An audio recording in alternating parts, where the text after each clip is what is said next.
Assalamualaikum warahmatullahi wabarakatuh. Hai teman-teman semua, perkenalkan nama saya Nabila Awaliyah dengan NPM A1D021048 dengan dosen pengampu Dr. Muhammad Kristiawan MPD.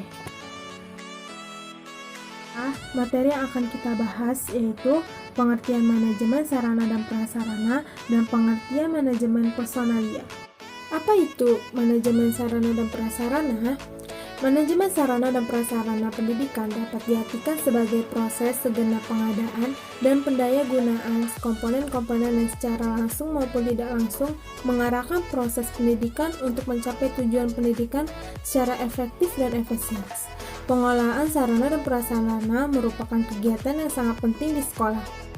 Sarana dan prasarana dalam lembaga pendidikan itu sebaiknya dikelola dengan sebaik mungkin dengan mengikuti kebutuhan-kebutuhan sebagai berikut. Pertama yaitu mengupayakan pengadaan sarana dan prasarana pendidikan melalui sistem perencanaan dan pengadaan secara hati-hati dan seksama. Jadi sekolah atau madrasah memiliki sarana dan prasarana yang baik sesuai dengan kebutuhan dan yang efisien. Dan yang kedua, untuk mengupayakan pemakaian sarana dan prasarana sekolah itu harus secara tepat dan efisien. Dan yang terakhir, untuk pemeliharaan sarana dan prasarana pendidikan secara teliti dan tepat. Selanjutnya yaitu pengertian manajemen personalia. Apa itu manajemen personalia?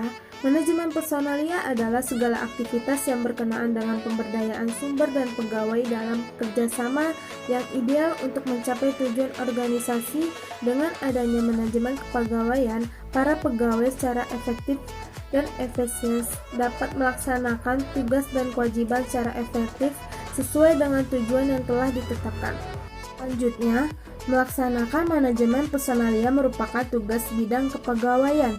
Bidang ini dalam sistem bekerja hanya merekam riwayat hidup pegawai, latar belakang pendidikan, masa kerja, status kepegawaian, dan gaji yang harus dibayar.